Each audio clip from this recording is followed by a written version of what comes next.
3 points to close at 33,631. The Nasdaq lost 85 to 13,574. The S&P 500 dropped 27 points to 43.49. New York oil fell 58 cents to $82.91 a barrel. With the Wall Street Business Report, I'm John Scott. News and analysis at townhall.com. I'm Keith Peters.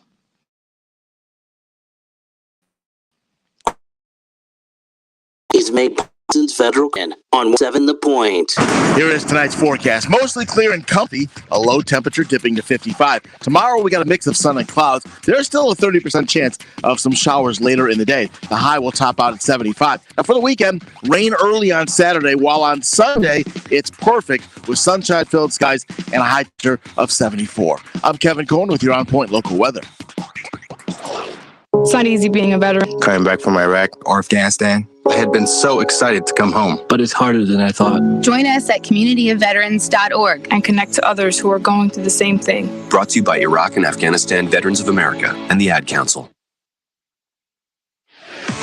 This is Sports Talk with Phil Kornblum, Chris Bergen, and Pat Daniel. Sports Talk is heard across the state on radio affiliates of the Sports Talk Media Network and is streaming live on SportsTalkSC.com, as well as Twitter, Facebook, and YouTube. The South Carolina Education Lottery lucky number to call in is 888-898-2525. That's 888-898-2525. Now, here are Phil, Chris, and Pat with tonight's edition of Sports Talk. All right, good evening, everybody. Welcome into Sports Talk Media Network. Great to have you with us. Hope you had a great day. We certainly did. We're up here at Clemson. Had a little basketball media day today. First one of these I think they've had at Clemson. Yeah, it was terrific. We got 30 minutes with Brad Brownell, and then you could interview any of the players that you wanted to talk to on the court. Got a chance to watch about a half hour of practice. We're back at Little John. They ran everybody out during, of course, the main part of their practice, but now I'm back. I'm up here at the top of Little John in the press area. They have wrapped up practice, except there's a few still out there shooting the ball and working on a few individual things. Tigers are optimistic about this season, even though they lose Hunter Tyson, who was great for them last year. They like their newcomers, the veteran transfers, the freshmen coming in. Brad Brownell thinks he's got a deeper team. Might be able to play up to 11 players, he said, off of this team. And a healthy P.J. Hall certainly goes a very long way into helping Clemson.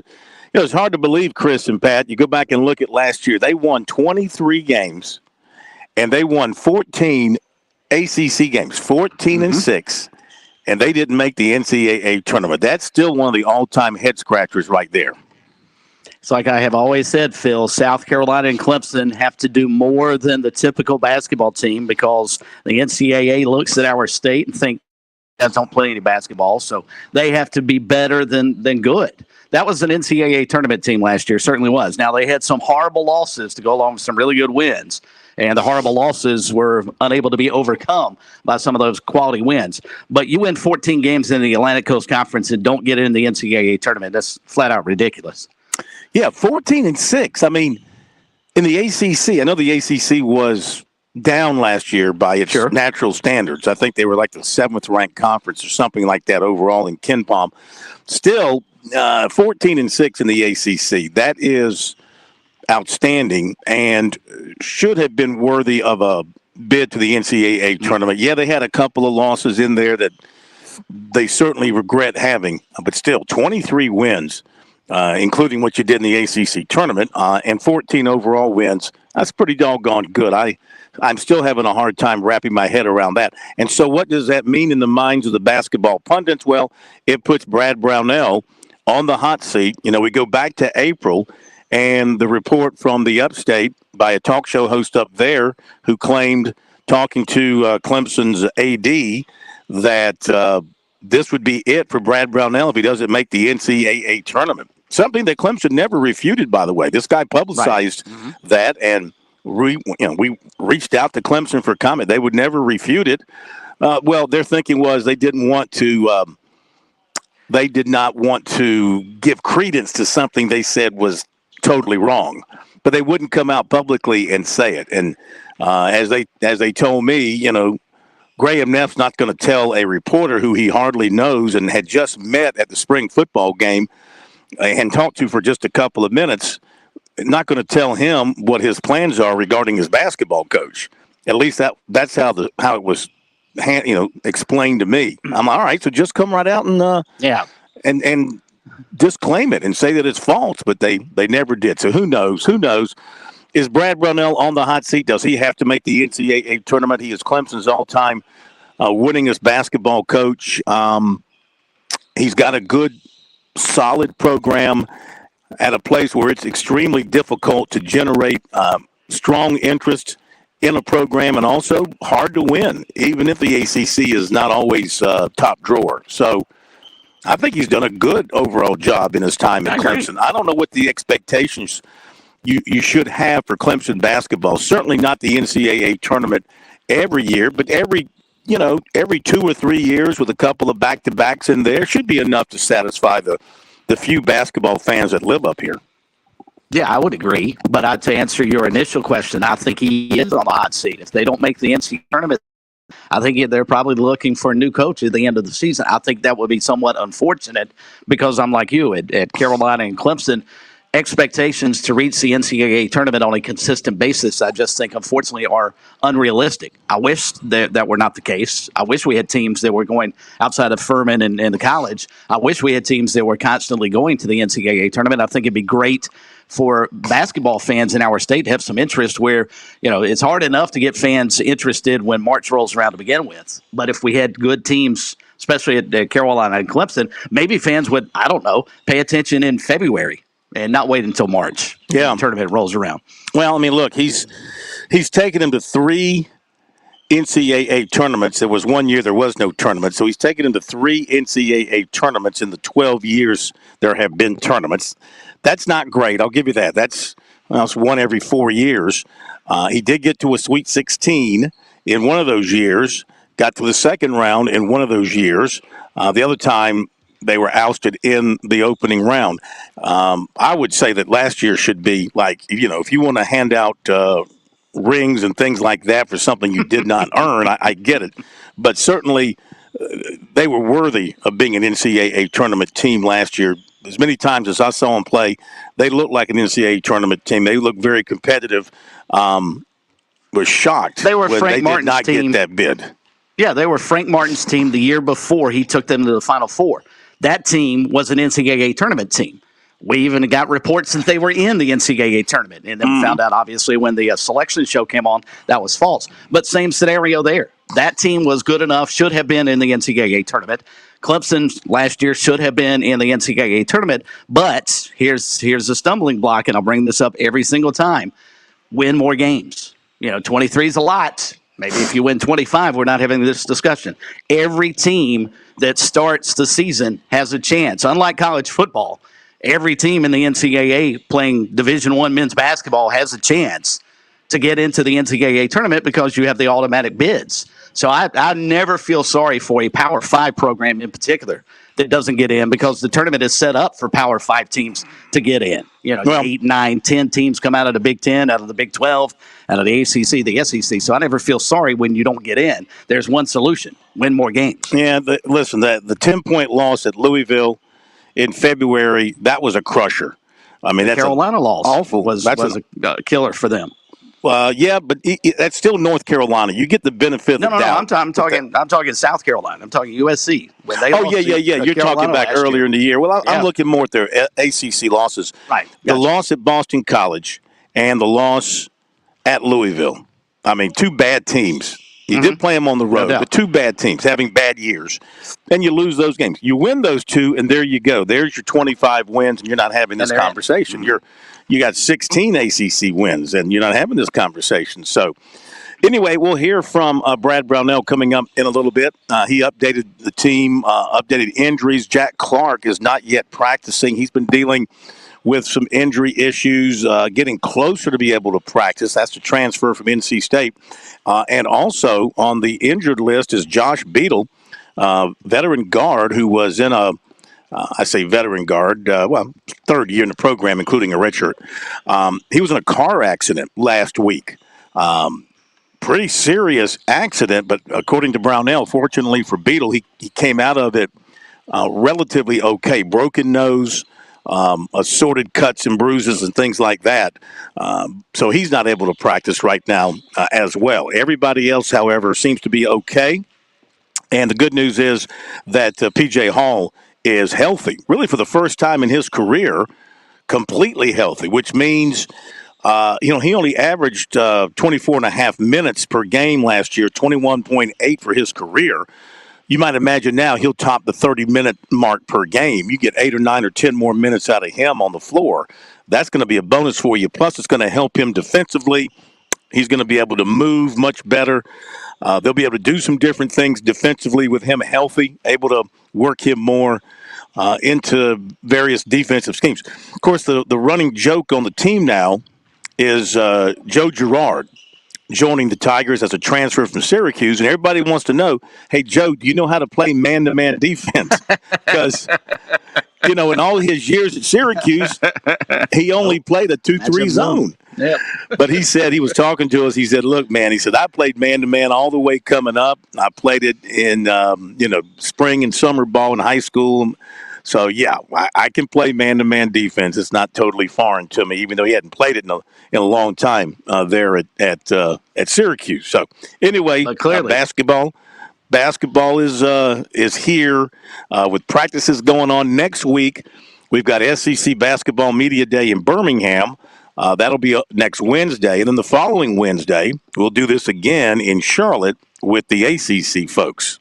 So, that is what we have coming up basketball-wise, and it's all meshing together with football. Absolutely. We're less than 4 weeks away from the season opening up, believe it or not. Most people won't know that, but yeah, November 6th, everybody will tip things off. But the biggest news, I think, coming out of the press conference today from Brownell was the update on P.J. Hall. They get him back healthy. I mean, here's a guy who averaged 15 points a game last year, Phil, and probably played at, maybe 70%? Most of the season when he was on the floor? Yeah, I would say so. If that well. So you get him back 100%.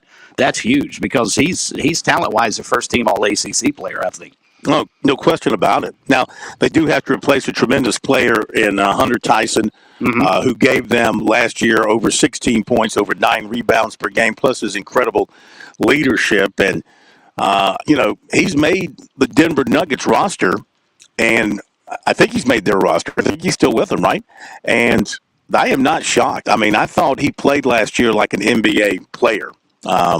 His all-around game, his intensity, his ability to shoot the three, dribble, drive, pass, and rebound, and his just unrelenting effort.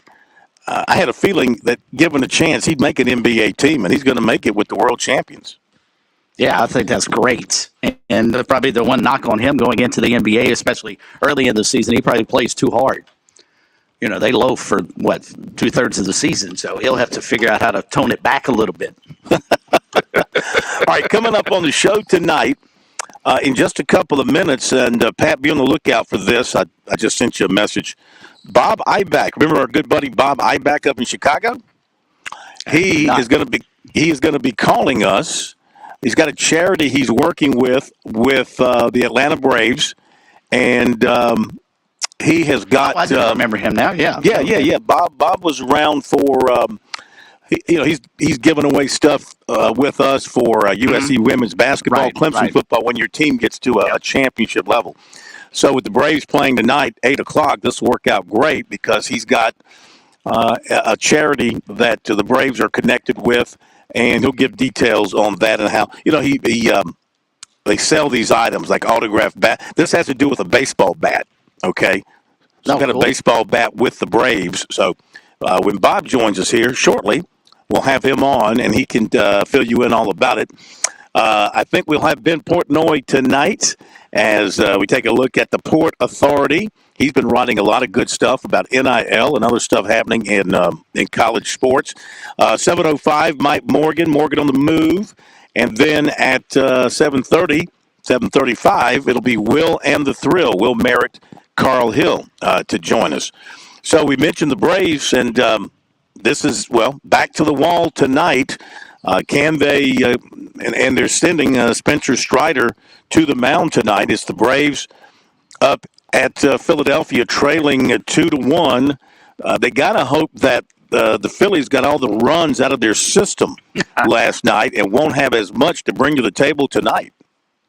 Gosh, I hope so. But the way they've been swinging the bats and the way they play at home, it's a tall task for the Braves to have to go in there and win, and then also turn around and win back when the series shifts back to Truist Park. But when Mike Morgan gets on, I want to ask him to break down the setup in Major League Baseball and try and explain to me how in the playoffs you've got a 104-win team, a 101-win team, a 100-win team, a 99-win team, and a 92-win team that did not advance out of their opening round.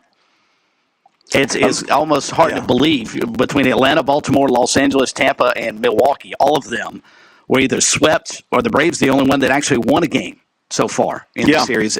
There's got to be more to it on the stretch going into the playoffs and having to play your way in on the last day. That's all it is. Maybe the teams like the Braves and the Dodgers who sewed up their division so early, maybe they throw it into cruise control and can't turn it back on when October rolls around. And that time off before you get into the playoffs. Jeff Passan put out this tweet last night. Atlanta 104 wins, down 2-1. Baltimore 101 wins, swept. Dodgers 100 wins, swept. Tampa Bay 99 wins, swept. Milwaukee 92 wins, swept. Houston, Texas 90 wins. They're in the ALCS. And Philadelphia with 84 wins. No, I'm sorry. I guess Philadelphia had 90 wins as well. Philadelphia, one win from the NLCS. So those three had 90 wins. Then Arizona with 84. That's got to be the most confounding thing. Of course, the Dodgers had some pitching issues late, and they had some injuries. And they threw out a guy there last night, Lynn, who just didn't have it. I mean, did you watch the inning where they hit all those home runs? I think they hit 4 home runs, including I think they hit 4 home runs, including one where the batter hit what looked like a home run, but it just went foul. Then I think on the next pitch he hit a home run. So I mean, it was batting practice bombs away out there for the Diamondbacks last night. Christian Walker, the former Gamecock, hit one out. So the Dodgers, that's tough to have that kind of season then go right out like that. Also related to the postseason, this is from Dave O'Brien covering the Braves. In 7 NLDS games against the Phillies over the past 2 seasons, the Braves have hit a combined 187. 20 runs, 7 homers, 18 walks, 73 strikeouts. 311 slugging percentage of 564 OPS. That's just against the Phillies. They've turned into a thorn in the Braves' side, to say the least. And speaking of which, Pat tells us that Bob is ready to roll with us. Indeed. Let's welcome in our good buddy from up in Chicago, the city of big shoulders or something like that. Our buddy Bob Ibach used to be with the Cubs, a one-time high-jumping, slam-dunking guard for the Maryland Terps, he tells me. Bob, welcome in. How are you? Hey, I'm doing great. And listen, only because I dunked once in my life, and I think I told you that story, Phil. It was, I guess it was the highlight of my career. I bet it was. No, I'll tell you, I heard you talking about these playoff teams. This has been a crazy playoff, hasn't it? It's been amazing to see some of these teams, like the Diamondbacks, with only 84 wins, advancing, and all these teams that won 100 or games more, including my son's team. He's on the Tampa Bay Rays. 99 wins. They get tossed out. The Rangers beat them in 2 straight games, and of course, we're hoping tonight with the Braves that they can resurrect themselves, because it looked like home run derby last night in Philadelphia, didn't it? Oh, it sure did. My goodness, I was just talking about that.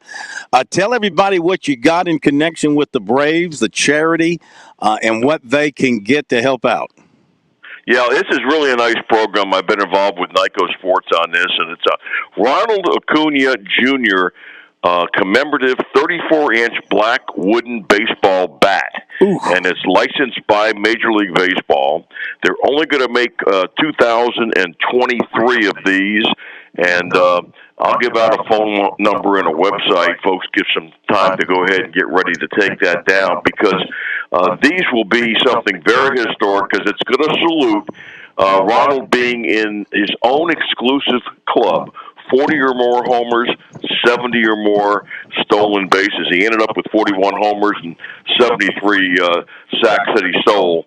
And it's got a beautiful logo in color with an action shot of Acuna Jr. right there on the barrel of the black bat. These are priced at just $149.99. Portion is going to help out the Atlanta Braves Foundation. Nyco Sports always does some great charitable work, and they've raised over $3.3 million in the last 6 years just for projects like this. And you'll get these baseballs sent to you in plenty of time to consider them for a holiday or a Christmas gift idea. And again, only 2,023 of these will ever be made. It's got Braves logos on there. It's got Acuna's photograph on the barrel of the bat. I got a chance to see one the other day. It is really sweet looking, and you're going to want to have these to put in your man cave, or give out to a friend who's a Braves fan. What an ideal Christmas or holiday gift. Here's how you can go ahead and order these. We set up two different ways. The toll-free number is 800-345-2868. That's 800-345-2868. Or just go to NICOsports.com, NIKCOsports.com. That's NIKCOsports.com. Or again, that number 1-800-345-2868.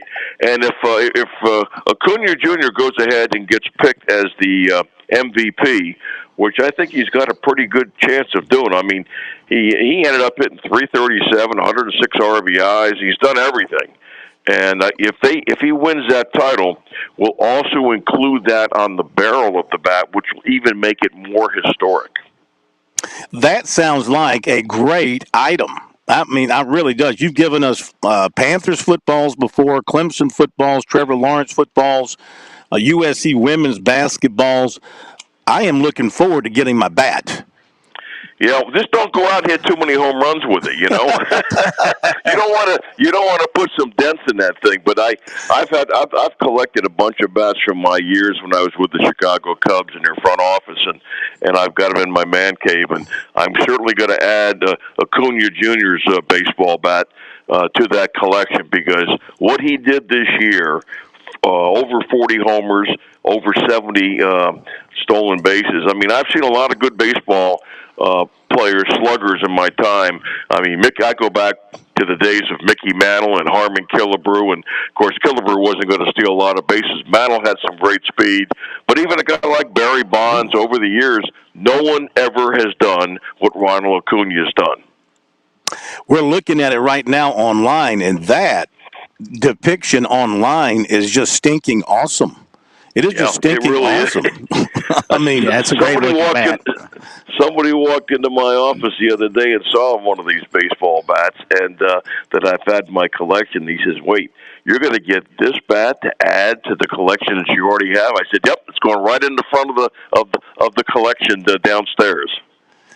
Well, then you've got a very impressive bat collection, my friend, and that thing is awesome. Tell everybody once again, before we lose you, about where to go to get it and where the money is going to. Okay, it's going to benefit the Atlanta Braves Foundation. That's the charity of choice on this. Everything is officially licensed by Major League Baseball, and each bat will be individually numbered with a corresponding certificate of authenticity. Only 2,000 23 of these bats will ever be produced. They're $149.99. They'll be sent to you in plenty of time. You'll get them probably just about a little after Thanksgiving. The toll-free number to order these, 1-800-345-2868, 1-800-345-2868, or just go to the website. You can see it there and order it online, NICOsports.com, NIKCOsports.com, and get yourself something very historic. When a record is broken like this, and they salute it with a piece of sports memorabilia, these kind of items really go up in value in years to come. Well, we always appreciate you joining us, and let me say this, with the very sad passing of last week of not Ditka, Butkus. You mean Butkus? Butkus, yeah. No, I'm making a mistake. You look more like Ditka than Butkus, don't you? I'm looking at you. Don't people think you look like Ditka?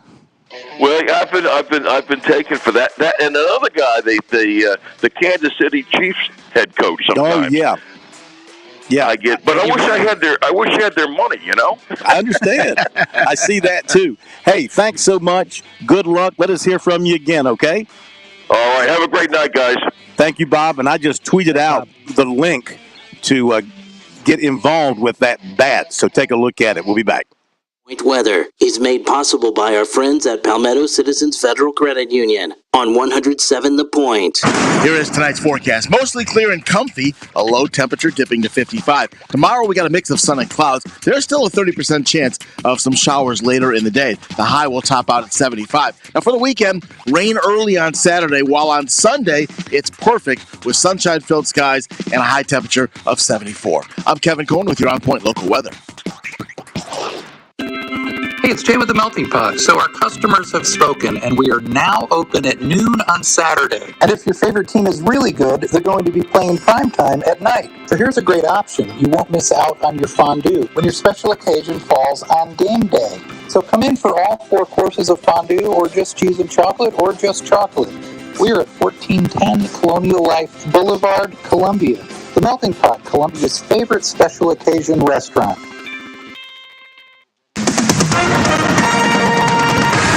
With SRN News, I'm Keith Peters reporting the Israeli military prepared for a possible ground invasion in Gaza on Thursday as it pounded the tiny coastal strip in retaliation for the unprecedented weekend attack on Israel by the militant group Hamas.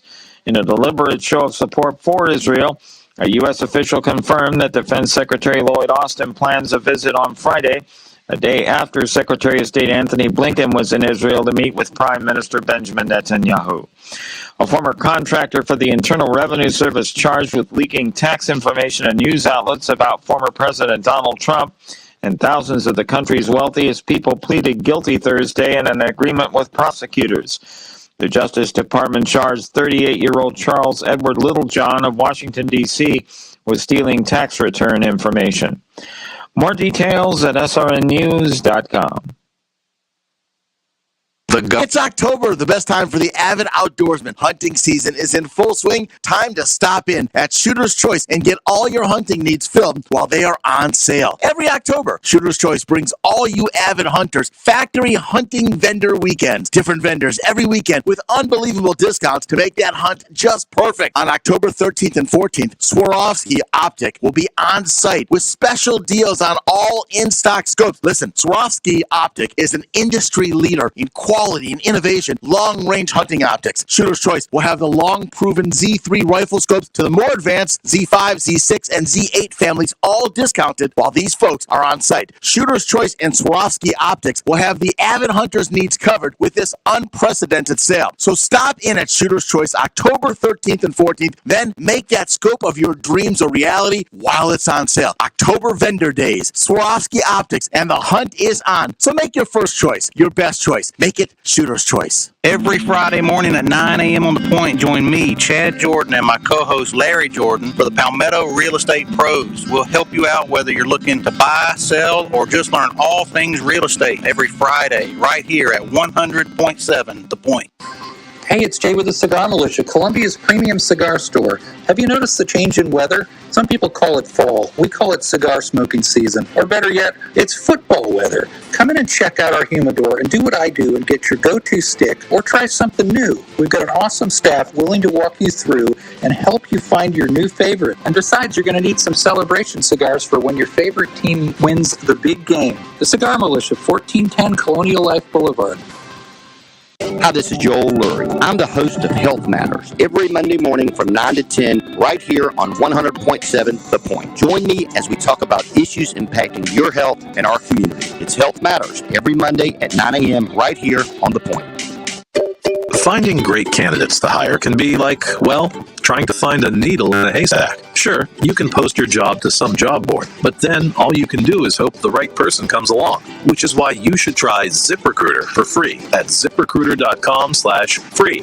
ZipRecruiter doesn't depend on candidates finding you. Its powerful technology identifies people with the right experience and actively invites them to apply to your job. You get qualified candidates fast. So while other companies might deliver a lot of hay, ZipRecruiter finds you what you're looking for.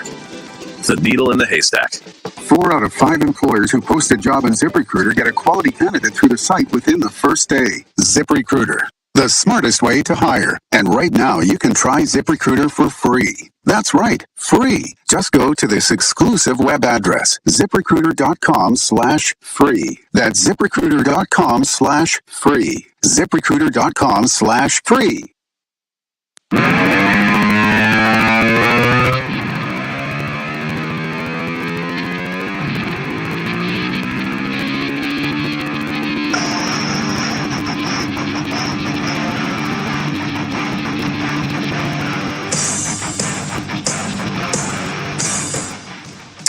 We are back on Sports Talk here on the Sports Talk Media Network, Thursday edition, big Thursday night edition of Sports Talk. By the way, the big Thursday event put on by the Lexington Gamecock Club is coming up a week from tonight. Unfortunately, we won't be there. We're always there for that. I love going to that event, but we'll be there this year because we'll be in Atlanta, coming back from Birmingham, getting ready to go to Columbia, Missouri. So can't be there next Thursday. This is the 14th annual, actually put on by the Lexington Sertoma Club.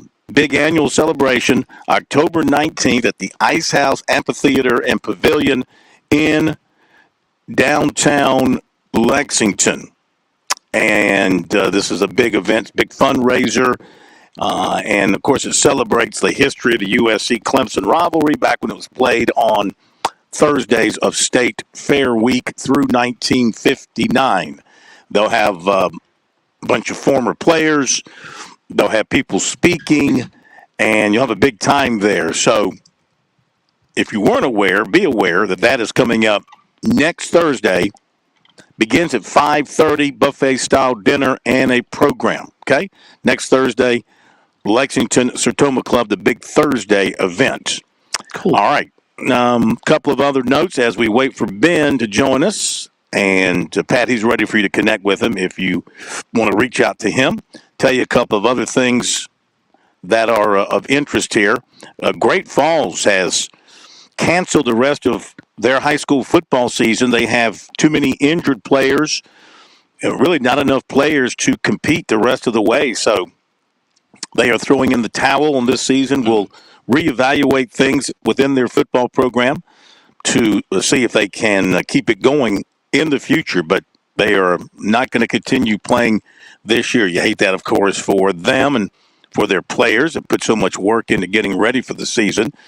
Well, South Carolina. Great Falls has had a pretty good tradition of really good football. I hate to see it get to a point where they clearly just don't have the numbers to come out and play.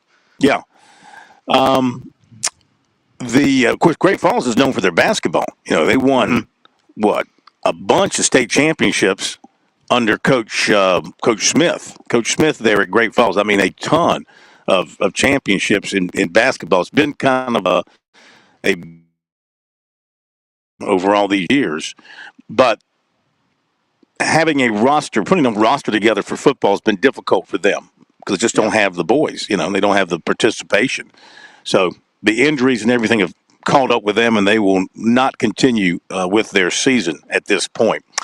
All right, and let's see. South Carolina, Shane Beamer on his call-in show tonight saying that injury-wise everybody's okay except one of their offensive linemen got hurt in practice. He's the backup transfer lineman, Jackson Hughes, and he is going to miss the Florida game, so that's at least 8 offensive linemen who've been injured so far this year.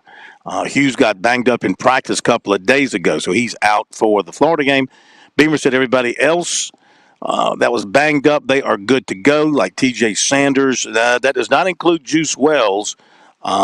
Could be back, well, okay, he says could be back this week, could be back later on.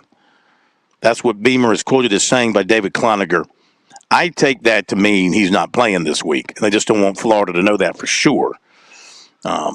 But you never know. Has he addressed? They could surprise us.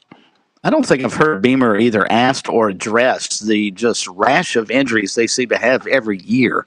Maybe that's something they need to reevaluate within the program because, I mean, it seems like it's an every year occurrence where they're dealing with major and massive injuries, whether it be at the wideout position, running back position, certainly only on the offensive line, defensive line. I mean, we deal with this trying to cover them every year, talking about, well, they've got to play the backup to the backup, long snapper. Well, let's bring on somebody who knows a little something about covering Gamecock football and about covering reports of their injuries. Time for the Port Authority on this Thursday night edition of Sports Talk. We welcome in former sports writer, Gamecock beat writer for the state newspaper, now with the Sports Business Journal out of Charlotte. Ben Portnoy is joining us. Hello, Ben. How are you? What's going on, guys? Appreciate you having me as always. Oh, man, great to have you. And pick up on what we're talking about. You know what it was like to cover South Carolina, Shane Beamer, when it came to injury reports. I happen to believe, I've got a theory. When he says a guy is questionable or doubtful, he's out. If he says a guy is possible, then there's a chance he'll play, and he probably will play. I don't know. He sort of plays with words when it comes to describing the extent of the injuries. Injuries are such this funny, sort of dumb college football thing that we all kind of laugh about, especially as reporters, because there's so much sort of, I don't even want to call it chess playing, because it's really not even that. It's kind of, frankly, I think dumber than that. It's sort of this game that coaches play where some don't want to talk about injuries, some kind of talk about injuries, some are really transparent, and it's just this huge range. And I think, with Beamer, I'm sure, there's always sort of things, whether it's Beamer or otherwise, you listen for like buzzwords, like you said, you can kind of pick up every now and then kind of what that means. But I think you're right. There's definitely every coach kind of has their thing, but I think it ties into this whole thing, right? The Big Ten has tried to do this availability report, especially sort of surrounding gambling in college sports, not to sort of extrapolate this out, but I do think there's there's a really interesting conversation in that and a really interesting discussion around college sports going on with that, is what this sort of weird coyness that coaches have about injuries and whether there's some way to mandate it and all the other things that come with that. So it looks like you made a run up Tobacco Road here, taking a look at things at State and at Duke and over at Wake Forest. Is this something on basketball you're working on or something on football? Believe it or not, it's football. I know we joke about the ACC, but and this part of the country, but no, it's basketball. Football. So I'll be over at North Carolina and Miami on Saturday. We'll be over in Chapel Hill tomorrow and Saturday as well. So making the swing through Tobacco Road. Well, this is a big weekend up that way for football. Or do you sense that folks up there are excited? You got NC State playing at Duke. And I tell you, Duke, if you're a Duke fan and you haven't jumped in on football, I mean, this was the year with their home schedule. They had Clemson, they had Notre Dame, they've got NC State at home. I mean, they had a very good home schedule. And then also you've got North Carolina, Miami, 6 miles away. Do you sense the excitement up there about football? Yeah, it's interesting. I think Duke's a really fascinating case study, right? Because they've been really good this year. They beat Clemson. There's been some excitement. Frankly, they should have won that Notre Dame. You look at what that program's been and what Mike Elko's done. I think it's interesting because I think they're still trying to drive interest with students, especially. Now, there's certain issues with that, right? Where, like this week, for example, like his fall break, so the crowd might be a little more sparse and there might be a bunch of NC State fans. But, for so long, Duke football's been kind of irrelevant. And I say that, as an Indiana grad who watched a lot of really bad football and watched a lot of empty stadiums covering it. So, yeah, it's an interesting dynamic, I think, where all of a sudden the team's good and people almost don't know how to act. And I think that, it's a culture type thing, right? And I know we throw that buzzword around a lot, but I think there's, as teams are consistently good and all the way and in on it and all that, like, you see it with certain programs, and I think that, Duke's trying to do that right now. They've been really impressive. Riley Leonard's been super impressive, and, hopefully he can get back sooner than later. But what Mike Elko's done at Duke, I think, is real, and I think it's, built to last. And I have my I'll be honest, I have my doubts about whether Mike Elko is not the Duke coach a year from now. I think that there's a pretty good chance he's still coaching at Duke next year. Yeah. You think they're going to really sweeten the pot for him and give him every reason to stay and continue to build? Look, he's proving that last year was no fluke. Now, when they lose Riley Leonard, and I'm not sure what class he's in, how much longer he's got there. If he's back next year, that'll make him probably a threat once again, but I wonder what they have waiting in the wings behind him. Yeah, they've got some guys that they really like. I believe it's Grayson Loftus, who's a South Carolina kid, who's a freshman there. There's another sophomore from the Bronx behind Riley right now that they've got that they're really high on. So there's some depth in that quarterback room and some guys that I think they feel really good about coming down the pipe. And that's, coaching staff, athletic department wide. I mean, it's not just the coaching staff saying that. I think that there's some real buzz there. And I think, again, like, the thing that's interesting, and I find, and we talk about this a lot with, coaching carousel and things like that, right? There's certain guys that just fit a lot of places, and I think that, Mike Elko is one of those guys that, when he says, hey, I'm here at Duke, I think this is a thing that's built to last. Like, I don't think that's lip service, and I think we talk a lot about that, and, your listeners hear that a lot from Shane Beamer, right? Talking about how much he wanted to be at South Carolina, how much he felt that was the, place that he wanted to be, a dream job, all that. Like, I don't think, again, like, he's another one of those guys that falls in that category of, like, I don't think that's just lip service. I think there are certain guys who sort of feel they're in the right place at the right time and aren't necessarily chasing that huge paycheck or whatever that might be. And I think, Mike Elko certainly falls in that category with what he's done at Duke so far. Mm-hmm. Port Authority with Ben Portnoy of the Sports Business Journal with us here tonight on Sports Talk. And Ben, I am so glad you said chasing that money, because I wanted to follow up on a story you have this week at the SBJ about West Georgia making the jump from Division II up to Division I. And the NCAA, meantime, is about to raise, it appears, its application fee for FCS members to go up to FBS members from $5,000 to $5 million. First off, is the NCAA trying to prohibit schools, trying to make it cost prohibitive to move from FCS to FBS or from D2 to D1? And secondly, even if they raise it to some ridiculous fee like $5 million, is that going to be enough for schools to be deterred from leaving, say, FCS or Division II to move up to the next level? Yeah, I was going to say, if you guys want to dig through the couch cushions at Sports Talk and see if we can't find enough to get a team to jump from FCS to FBS, maybe we can all pitch in on that. No, I think it's an interesting dynamic, and I think, really, like, look, the reality is right now in college sports, I don't think that the FBS needs to grow, right? The problem is, and I think we've talked about it before, is that this thing feels like it's it's in a bubble and it's going to pop. And what that popping entails, we'll see. Is it 42 teams go play high major college football? Is it 60? Is it, 75? Where does that line get drawn? So the reality is like, for a program to jump up to FBS right now, there's not really a benefit to it other than you're going to burn a bunch of money and then find yourself in a weird spot again in 5 years or whatever that bubble might burst. So I think that, it certainly deters that. Now, with West Georgia and that story you mentioned, I think they're in a little bit of a different spot where, one of the things that talking to their president and athletic director about it that I found really interesting was that, their enrollment had grown substantially in the last few years. And they had kind of explored the idea of jumping from D2 to the FCS about 10 years ago, give or take. And they kind of decided at that time it wasn't right. And they kind of went around again this to go around. And one of the big things that they pointed to was, I think if the numbers are, if I remember the numbers right, they were 300% bigger than the average D2 school, and I think they were around 120% of the average D1 school. So the point being is that they basically outgrown their conference from enrollment standards. Not to mention they've got really top class facilities as far as an FCS. They built a really, really nice new basketball arena that's a really multi-purpose type facility. They're adding a few sports with this move as well, and they fit really nicely in the ASUN. North Alabama jumped from the Gulf South Conference where they were located.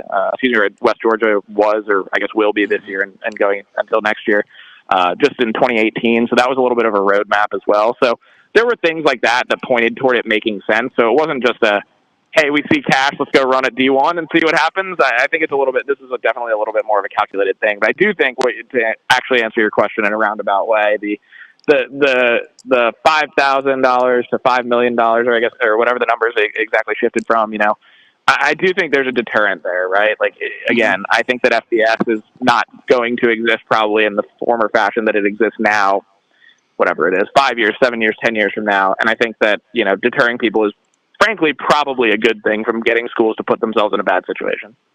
Well, it's interesting you made that point, because I've always wondered if labels and names just are going to be meaningless, because as we look at it right now with sort of the divide in major college football between the Power 5 conferences and the Group of 5 at the FBS level, is ultimately are we going to get to a point where the Group of 5 is what we now view as FCS football, and then FCS football is going to be what is currently viewed as D2? I mean, is everything going to be slotted down, or are we just going to lose those labels altogether, in your opinion? Yeah, I think the labels might change, and we may run into something where, everything expands, and then contracts again. And like I said, does it go to 60 teams or whatever that number might be? And then does that 60 start to expand outside of 60? And all of a sudden we're playing this game that we're playing now in 30 years or whatever it is, right? I think there's a cyclical nature to some of this. But I do think, yes, you're right. Like, I think the labels will change and will mean different things, certainly. But I do think that there's something really interesting there. And I think that, I think the thing that's going to be really fascinating to watch, and I think we've talked about this before, is that there's going to be a line drawn. And you're seeing it with Washington State and Oregon State right now. You're looking at other schools like that. Oregon State's a really good example, right? They're a school that went and just renovated their stadium and spent a lot of money doing it and did it through debt services, and now they're having to project for less money that they're going to make. And how are they going to account for that money and revenue that they're not going to be making now that they would have been making to now pay off the stadium renovations they just did? So it's things like that I think put people in really, really bad spots. Now, again, those are things that can be worked out, and you figure those things out over time. And again, like, these things aren't paid off in cash right at the front end, but it's something that can happen, and I think you have to be cognizant of that. And I think that if you can do that, there's something to be said for that. But I think that, again, it's these things that create problems. And again, like you said, the labels will change, but there's going to be some really big ramifications, I think, sooner than later. All right.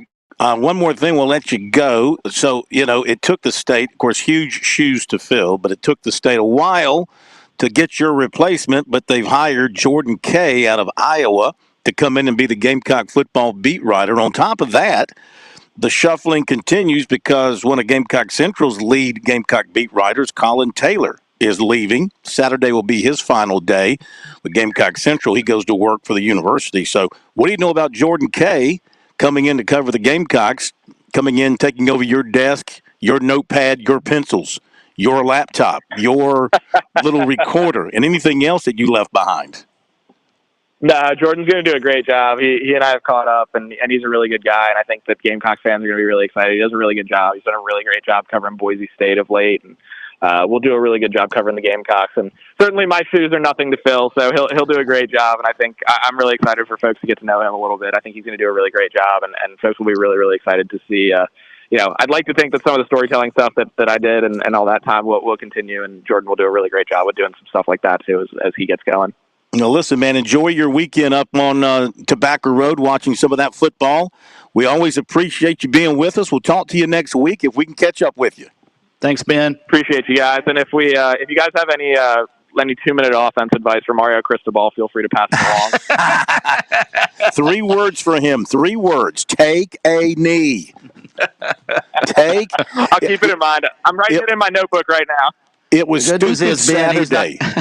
He's not going to be in a position to worry about that this weekend. So I don't think stupid Saturday between Miami and Southern Cal. Southern Cal almost blew it themselves with the same sort of misthinking out there. So, okay, my man, thank you. Have a great weekend. We'll talk to you next week. Appreciate you guys. Thank you so much. Talk soon. Thanks, Ben. Yeah, buddy. Ben Portnoy with the Port Authority with us here on Sports Talk. Always enjoy hearing what Ben has to say. You can follow him on Twitter And his Twitter is at bportnoy15, at bportnoy15. Okay, go to the break here on Sports Talk. And we'll tell you this little nugget about the Atlanta Braves, your Atlanta Braves. They're 12-22 in elimination games in the team's Atlanta area, according to Dave O'Brien, including losses in the last 4. Ugh. If they lose tonight, how decimated will Braves fans be? I'm just wondering. We'll be back after the break.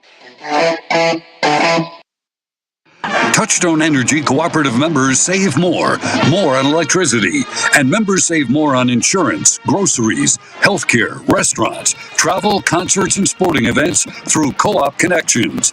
Touchstone Energy is an alliance of the member-owned electric cooperatives, and as a member, the power is yours. Experience the power of co-op membership with Touchstone Energy and find out how much you can save on electricity and a whole lot more at touchstoneenergy.com.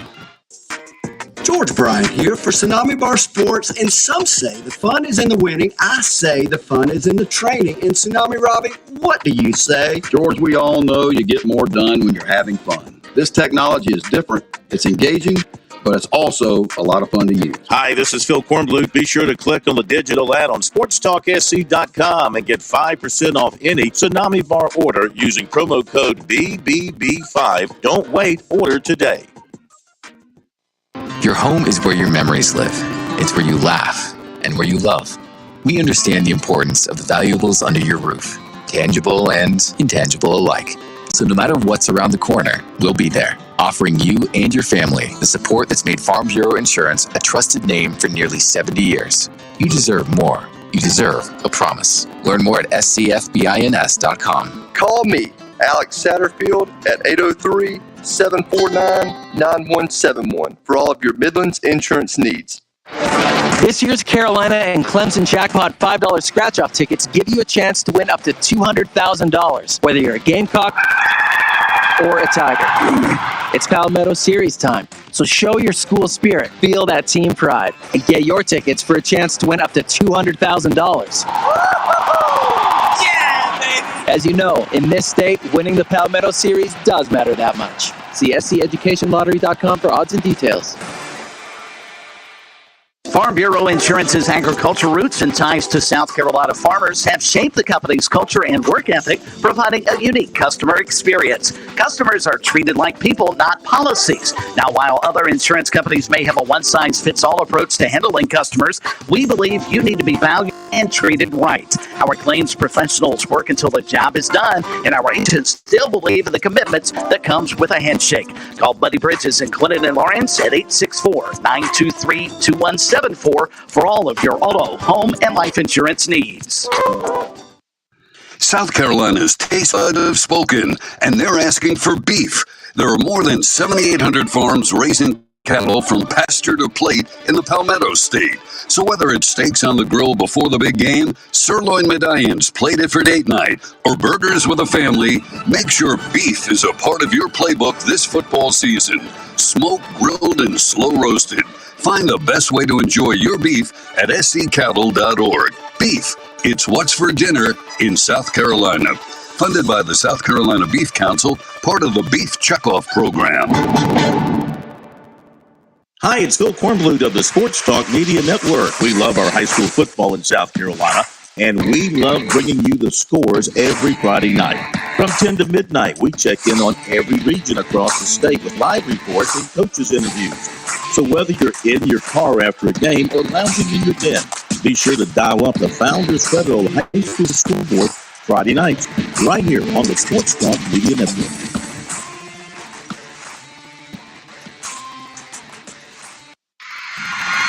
I want you to want me.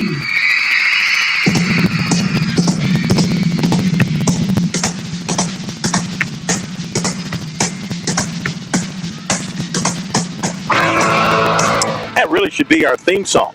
I want you to want me. We want you to want us.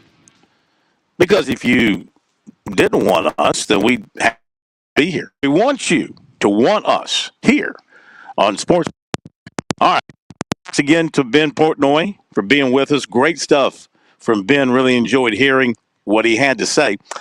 Let me update a couple of things here before we hit the top of the hour break, especially looking ahead to South Carolina and Florida. And got a little update on some Florida injuries here. They got some guys a little bit banged up and some guys coming back. It does look like ETN, according to Billy Napier.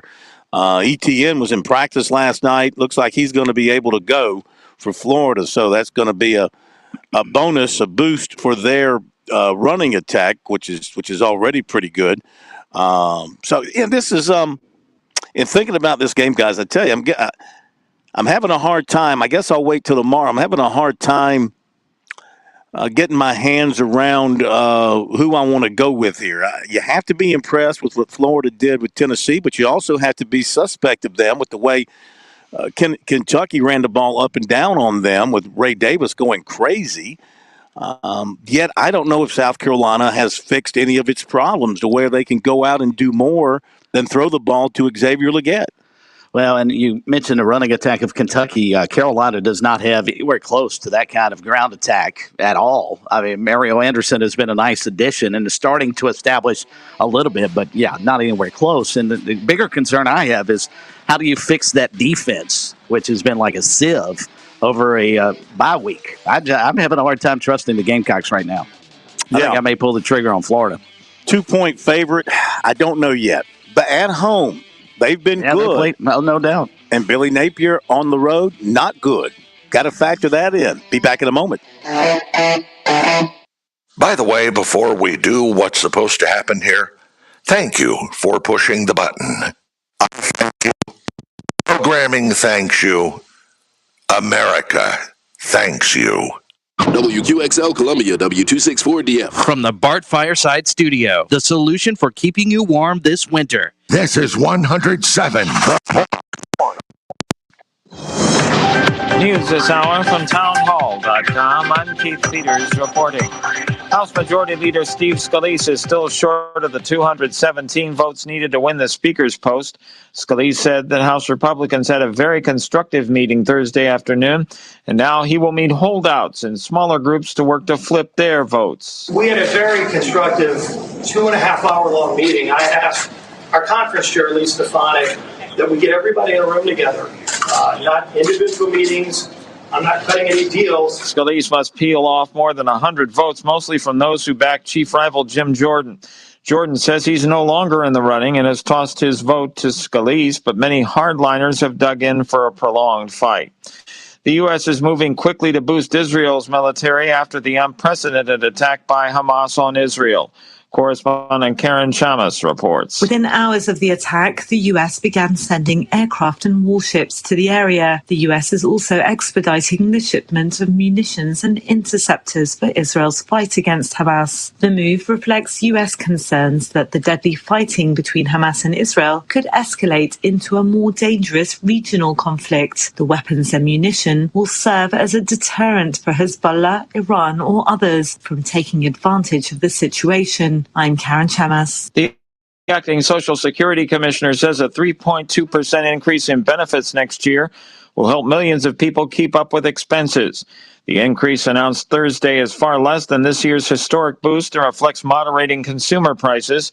The Social Security Administration says the average recipient will get more than $50 more per month. About 71 million people, including retirees, disabled people, and children, receive Social Security benefits. On Wall Street, the Dow down by 173 points. More at townhall.com. Relief Factor, pain relief that's natural, pain relief that works, and pain relief that attacks the source of the pain. That's the experience of tens of thousands of Americans while taking Relief Factor right now. See their incredible video endorsements at relieffactor.com and then order your 3-week quick starter pack for just $19.95. That's less than $1 a day. Find out if it can work for you like it works for me by ordering your 3-week quick starter pack today. relieffactor.com, relieffactor.com. Be the next success story. Attention, your money is now controlled by the U.S. government. Picture a world where your every purchase is monitored, tracked, and controlled by those in power to suppress the freedoms of those they see fit. My name is Jason Hansen. I become very focused on the impending rollout of the central bank digital currency. I've partnered with Advantage Gold to offer you a solution. Claim your free gold protection kit from Advantage Gold. Call 800-900-8000. That's 800-900-8000. Advantage Gold is not an investment advisor or a tax advisor. 5. Federal prosecutors in New York have rewritten their indictment against U.S. Senator Bob Menendez of New Jersey and his wife. The new indictment charges them with conspiring to have him act as an agent of Egypt and Egyptian officials. The superseding indictment was filed in Manhattan federal court and says the conspiracy occurred from January 2018 to June 2022. The new charge comes just weeks after the Democrat and his wife were accused of accepting bribes of cash, gold bars, and a luxury car from 3 New Jersey businessmen who wanted the senator to help and influence over foreign affairs. John Scott reporting. Measures of U.S. inflation barely declined in September, evidence that consumer price increases are grinding lower at a gradual pace. Consumer prices rose 0.4% from August to September, below the previous month's 0.6% pace. News and analysis at townhall.com. I'm Keith Peters reporting. On Point Weather is made possible by our friends at Palmetto Citizens Federal Credit Union on 107 The Point. Here is tonight's forecast. Mostly clear and comfy, a low temperature dipping to 55. Tomorrow we got a mix of sun and clouds. There's still a 30% chance of some showers later in the day. The high will top out at 75. Now for the weekend, rain early on Saturday, while on Sunday it's perfect with sunshine-filled skies and a high temperature of 74. I'm Kevin Cohn with your On Point local weather. Text and work. Text and pretend to work. Text and act surprised when someone calls you out for not working. Who, me? Text and whatever, just don't text and drive. Visit StopTextsStopWrecks.org. A message from NHTSA and the Ad Council.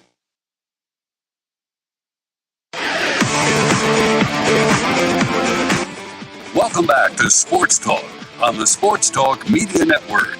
You can reach the guys with the South Carolina Education Lottery lucky number, 888-898-2525. That's 888-898-2525. Now back to Phil, Chris, and Pat with the second hour of Sports Talk on the Sports Talk Media Network. We are back. It is Sports Talk Media Network, coming to you from an empty Little John Coliseum. You know the Tigers aren't playing a game tonight. Boom, boom. They had practice.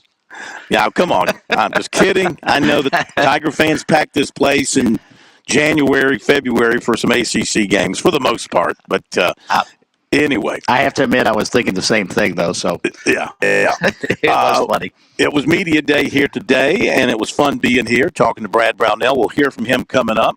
And players, and they practiced. We got to watch practice for a little bit. Now I'm upstairs in the press box doing the show, and it's empty throughout the arena. So I might go down and throw down a couple while I'm in between sets here on Sports Talk, in between our somebody who comes up sure is Mike Morgan, who joins us now for another edition of Morgan on the Move. I've seen Mikey's jumper, but you know what, ladies and gentlemen? He's seen the corn in action, too. And if we had time, I'd let him, tell you all about it, but we don't have time for that tonight. Morgan on the Move here on Sports Talk. And he, of course, is brought to you by his very good friend and our very good friend, Brian Spencer of Palmetto Medicare. So whether you or a loved one, you're about to receive Medicare, you want to improve your current Medicare situation, Brian is the guy for you at Palmetto Medicare. Started in 2005. For nearly 20 years, he has become the one to trust with that all-important decision of who will handle your Medicare benefits. Brian Spencer is your guy. He can be reached with one call, 803-960-9484, and that consultation is free, 803-960-9484. You can also visit the website, palmetto-medicare.com. That's palmetto-medicare.com for Brian Spencer. Sponsored by Love Chevrolet. There are lots of places to buy your next ride, but there is no place like Love Chevy, where you never pay more than MSRP, ever. Come by and feel the difference of love. I-26 at Harbison and at lovechevy.com. Find new roads.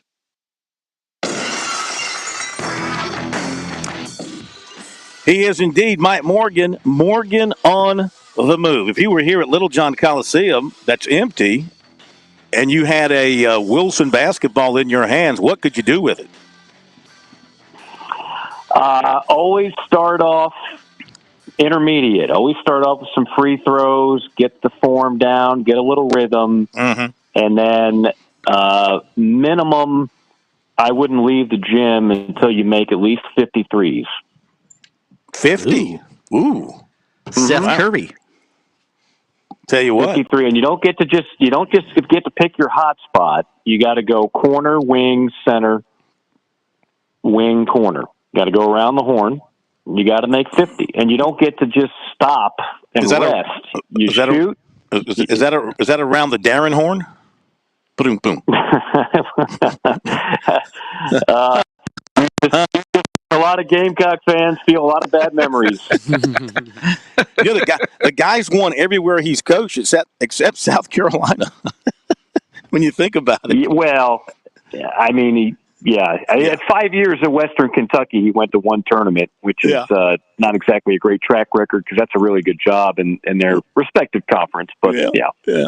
Well, how many times did Frank Martin go? It was what it was. How many times did Frank Martin go? Anyway, I was going to say, if you want to be specific, it's one tournament in about 19 years. Yeah, you're right. If you go through all of the previous AD's moves, an extension for Odom, the hire of Horn, and the hire of Martin, it's one NCAA tournament in 19 years. Odom did win 2 NITs, though. Come on now.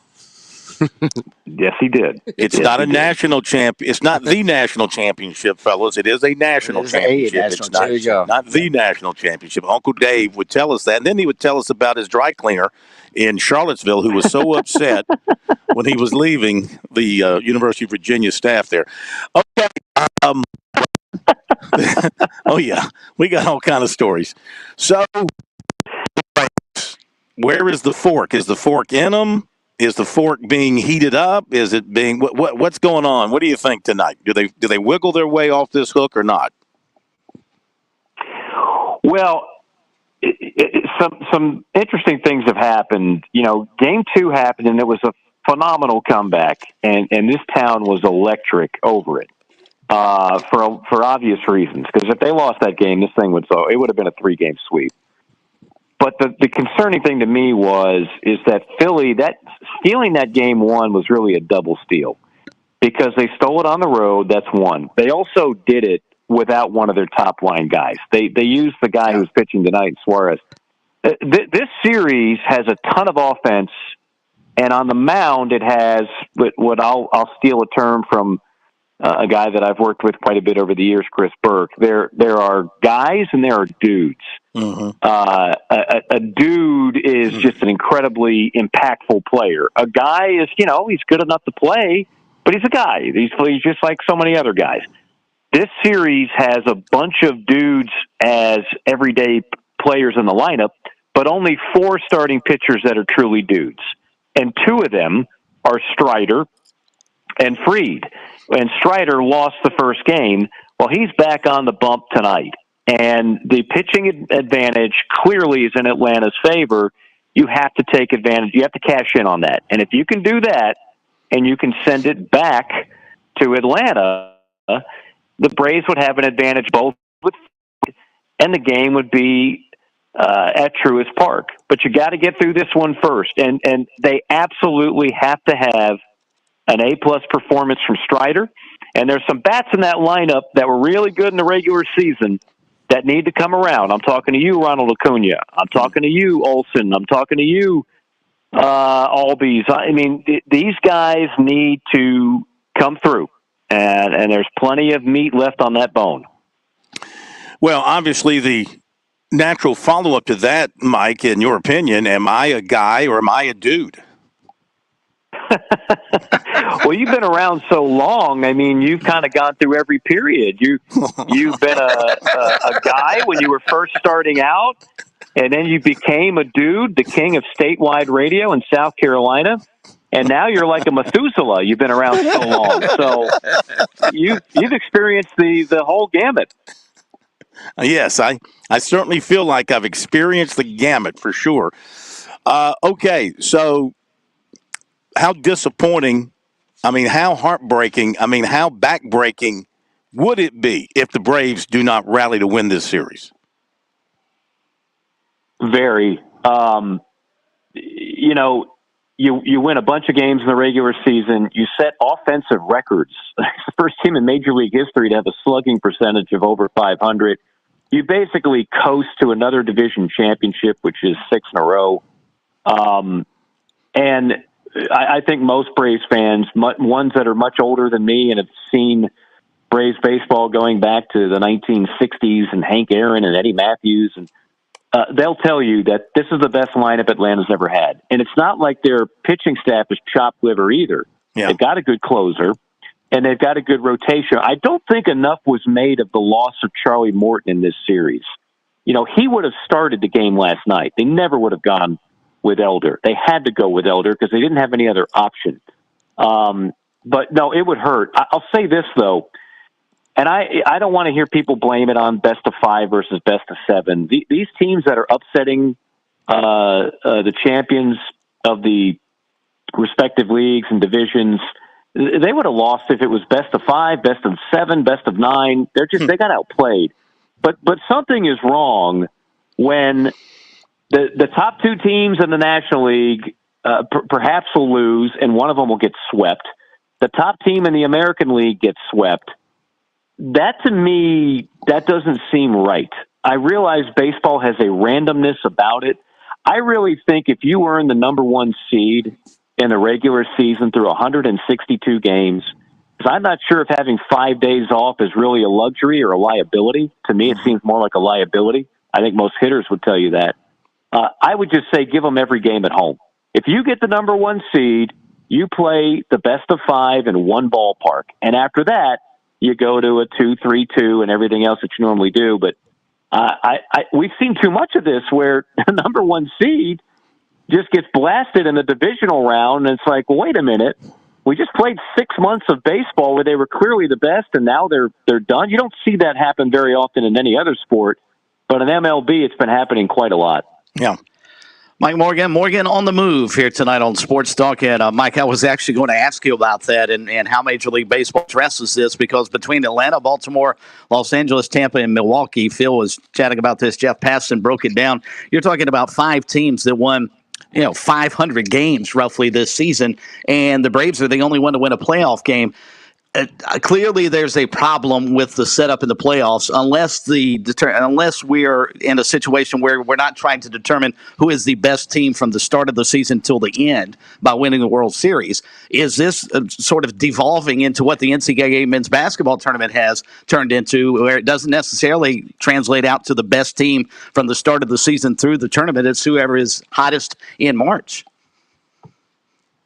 Yeah, I mean, there certainly seems to be a scent of that in it. Now, basketball is a sport that certainly lends itself to the upset more. But even in basketball, like the number 1 seeds hardly ever lose in the first round or the second round. It's only happened once where a 1 lost to a 16 in the history of the 1985 is when we went to 64, 68. It's happened one time. In baseball, it's happening on a semi-regular basis.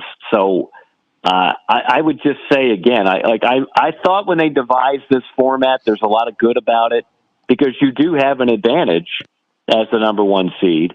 You do get you get essentially a bye, which we never had in the old days when wild cards were winning the World Series quite often.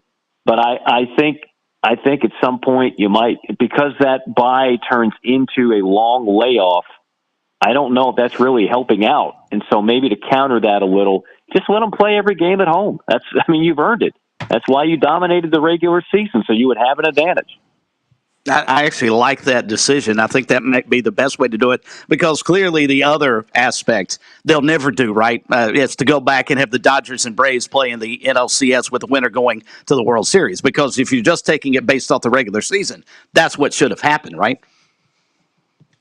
Yeah, we're not going backwards. I mean, more rounds, more teams is more money. And I don't have a problem with that. I mean, Rob Manfred is an idiot, and really has not. Sure. I mean, seriously. I mean, the move to take the All-Star game out of here was one of the most spineless, gutless, idiotic moves a commissioner of any sport has ever made, and that's kind of his claim to fame. He hasn't done much else in the way that's remotely intelligent or insightful, but he's sitting on a TV deal like all these other guys where more teams means more money, and none of them are going to turn it down. And I understand that. I realize that's just the nature of the beast, but you can make some moves to actually improve it overall. Okay, Mike, first pitch coming up a little bit after 8 o'clock. The Philadelphia fans will be frothing at the mouth tonight. I mean, that is as great as Braves fans are and others around Major League Baseball. I mean, it looks like you got to tip your cap to the Philly fans. They take it to a whole nother level from a decibel standpoint. And they're going to be crazy tonight. They're going to be absolute beside themselves. Well, I love it. Look, I mean, I was at Truist Park for Game 1. It's not as if the Braves fans don't get loud too. Phillies fans are a little more creative, I would say. Like, this is the way it should be. I hope Phillies fans are their normal, obnoxious selves and do what they do. That's great. I hope Bryce Harper is staring down middle infielders because they said something in another language that was remotely offensive to him. Great. I mean, let's go for it. I like the spice. I'm here for it. I just hope Atlanta plays better tonight.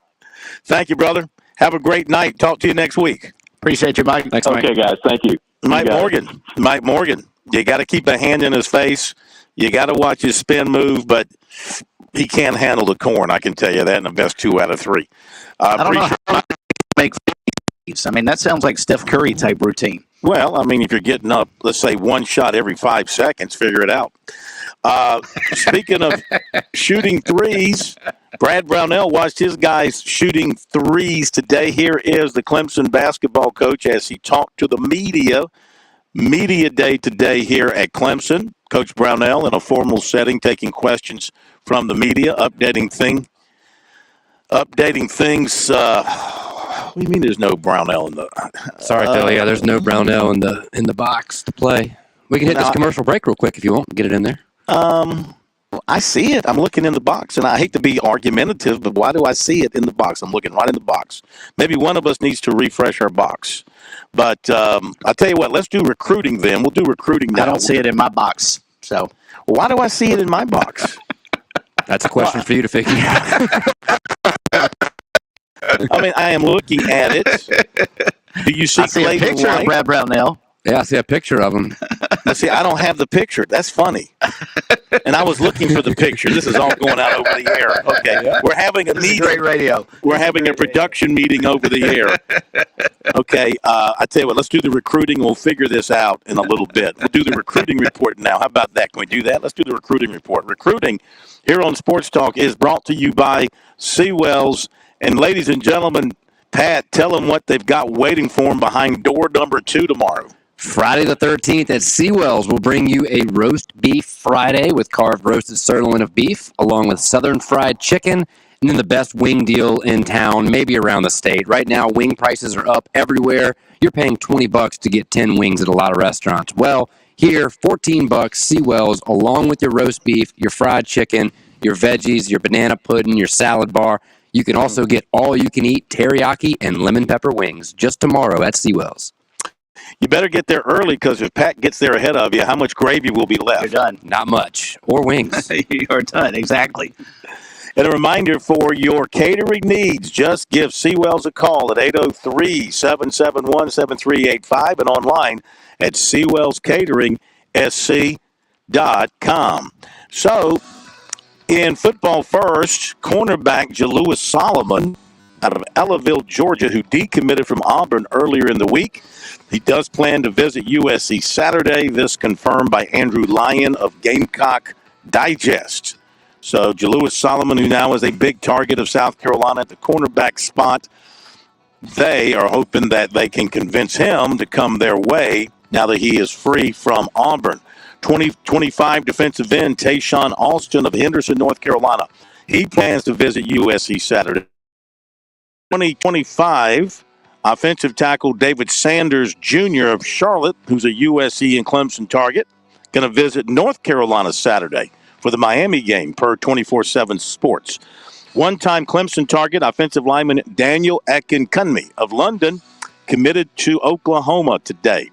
Greenville High offensive tackle Mason Owens, 6'3", 270, committed to Bobby Lamb over at Anderson University. Basketball, 2025 6'4" Jalen Cross of Greensboro, North Carolina, made an unofficial visit to USC last weekend. USC head coach Lamont Paris, assistant coach Eddie Shannon, had watched him closely on the trail in the spring and summer. On the visit, special assistant to the head coach Kerry Rich also became involved. At the end of the day, Cross left Columbia with an offer from the Gamecocks. He got the tour of the campus and the facilities, really liked everything he saw. He talked to Shannon, talked to Paris. He talked to Rich and got a good feel for what is going on in the program. He watched practice. Then he had a sit down in Paris's office, and they offered him. And Cross says he's a good fit for the Gamecocks because his playing style after watching practice kind of fits in with what they do, transition, plays defense, high energy, intensity, and communicates well with everybody. So Gamecocks have a pretty good shot at this point with him.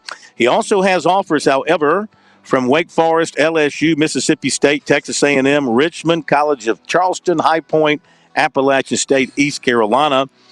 And he's got a long way to go until he gets down to a decision next spring, but the offer from the Gamecocks put them right up front with everybody else with him at this point. He's also been to NC State, Wake Forest, Richmond, and Appalachian State. And this weekend he's going to Tennessee. That'll be his final visit for the football season. He'll pick back up on travels once basketball games begin. Last season, Cross averaged 17 points per game. All right, there you go with recruiting tonight here on Sports Talk. Don't forget, we've got college football in the state of South Carolina tonight. Undefeated Benedict will be taking on a very good Fort Valley State team over at Johnson Stadium on Two Notch Road in Columbia. If I were in Columbia, I'd be over there at that game tonight. That game will be on, is it ESPN2? It is. Okay. Well, you get a chance to see this very fine Benedict team in action tonight. They are undefeated. I think they've given up, off the top of my head, I want to say a total of about 40 points all season. Maybe They've even been less terrific. than that. Yeah. And you get the sense Fort Valley is probably going to take last year's loss personally because Benedict rushed for almost 300 yards last year and gained nearly 500 yards in total offense in a 45-13 win. So I would imagine Fort Valley is going to come in ready to play tonight. But the way Benedict has been playing, and especially being at home and on television, I mean, the opportunities all that often. I'm sure those kids are ready and excited about tonight for sure. Take a look at the rest of the schedule. Of course, we got three teams then who won't be playing on Saturday. Clemson's off, Coastal's off, Benedict will be off. Of course, South Carolina hosting Florida. Furman goes to Samford. Wofford at East Tennessee State. Still looking. I tell you, I really thought in the preseason, Wofford coming off the way they finished last season, I really thought that they would be competitive this year, but that has not been the case. They are 0-6. With back-to-back road games coming up with East Tennessee State and Mercer. Presbyterian, which has a couple of wins but two straight losses, plays at Dayton. South Carolina State, looking to go 3 in a row, will host Tennessee Tech and then finally get to their MEAC conference schedule starting next week. Charleston Southern got a couple of wins under their belts. They are 2-3, and they will be hosting Lindenwood. Newberry, not having the kind of year they expected. They are 3-3. They'll host Catawba. The Citadels are looking for that first win. They will be taking on VMI in Charleston, and they'll be playing for the Shaco. Is it the Shaco Cup? What's it called? What's that thing called they play for? The Shaco Cup. Come on, somebody. I'm not sure. Shaco? I was just talking with Pete Kennedy about that today. He's doing the play-by-play for the it's the Shaco Cup. Maybe it's pronounced Shaco. Shako Cup. Okay. I mean, it's like really important there to the Citadel and BMI. I understand. I'm sure it is. Sure it is a big deal. Let me see here. Let me just make sure I got that. I believe military classic of the South, right? Mm-hmm. And the Silver Shaco. That's it. There we go. Or maybe it's the Silver Shaco. I don't know if they pronounce it. Citadel grad. Somebody from the Citadel call up. Silver Shaco or Silver Shaco. It's one of those. Okay. Anyway, Citadel needs a win in the worst way. Erskine needs a win in the worst way. They're 0-6. We got too many offers in the state. We're not having a very good year. Citadel's an offer. Erskine's an offer.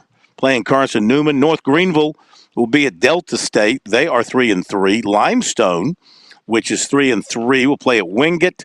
And Benedict, I mentioned, playing tonight. Fort Valley State looking to go 7-0. And Allen having a fine year. They are 5-1, and they'll be at Albany State.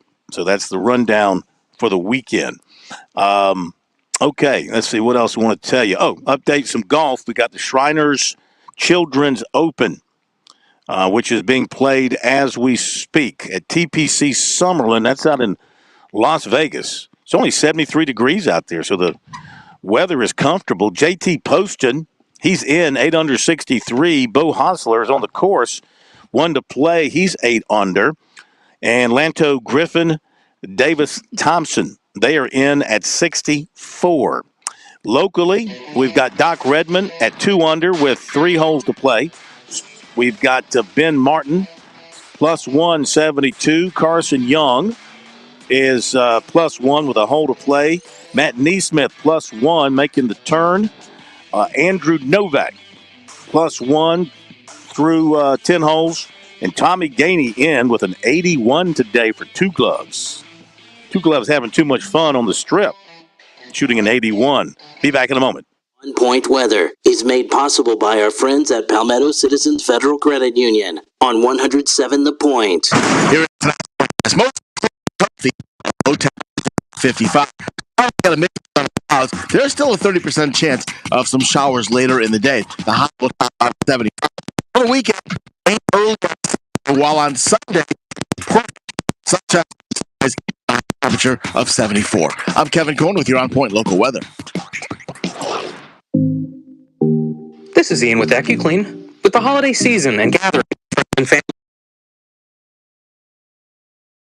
upholstery cleaned. AccuClean is an own carpet cleaning company located in the Midlands for over 20 years. Call AccuClean today at 803-957-1402 to make sure your carpets are refreshed this holiday season.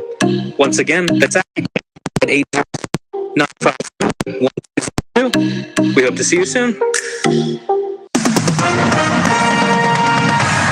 With SRN News, I'm Keith Peters reporting as Israel escalates its war on Hamas, it will confront many of the same dilemmas it's grappled with over decades of conflict with the Palestinians.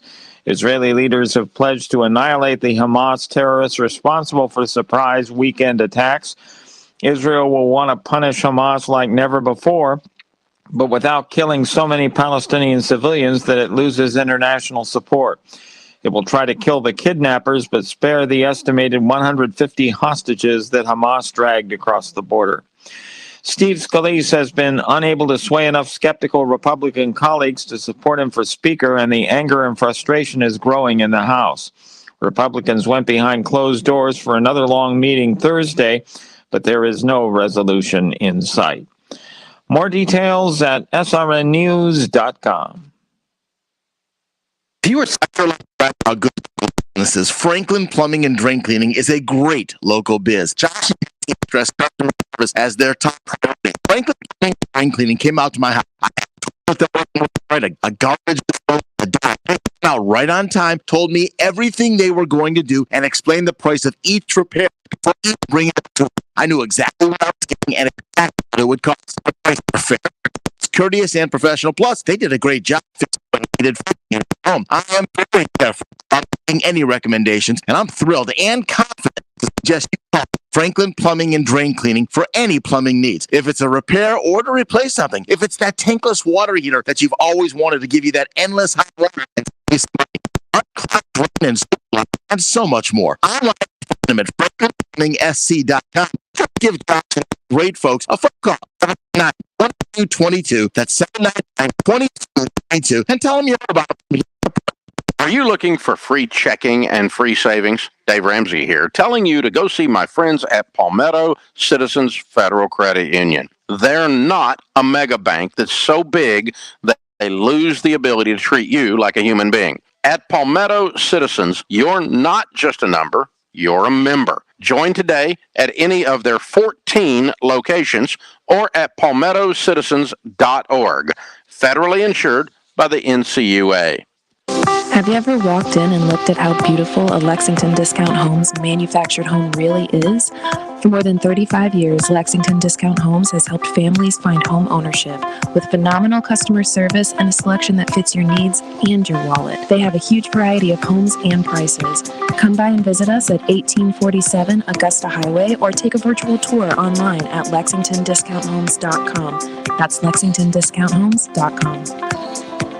Shepherd's Glass provides residential and auto glass installation, repair, and replacement to Columbia for over 50 years. Large retail storefronts, auto, custom shower enclosures, and mirrors for that remodeling or new construction project. Visit shepherdsglass.com to learn more. 2 locations on Flat Springs Road in West Columbia and Chapin, 5 Chapin Road. Shepherdsglass.com. Shepherd's Glass.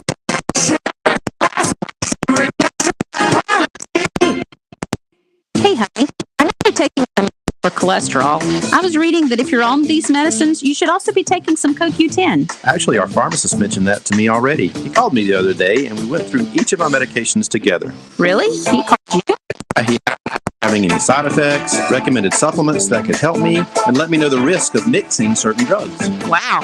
You know, is thinking about us. True Pharmacy, 1628 Charleston Highway, 3217 Divine Street, or visit truerxsc.com.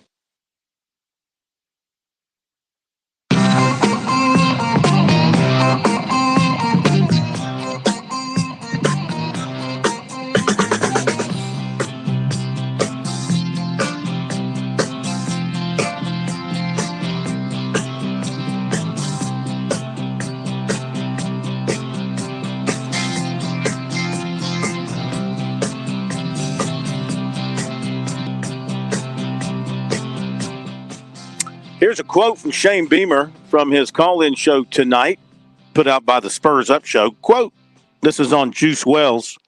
This is good, Chris. This is good. He's doing okay, working hard to get back. Who knows when that will be? Could be Saturday. Could be next month. Could be next year. I don't know at this point. Well, that clears it up. Could be this week. Could be next month. Could be next year. Boy, they got him back for another year. I mean, that'd be pretty awesome. You know, he might want to come back for another year, considering at this point he's going to have a very limited season. And, you know, you wonder how that – of course, the pros, how much do they look at – they'll look at last year's film. They know what he's about.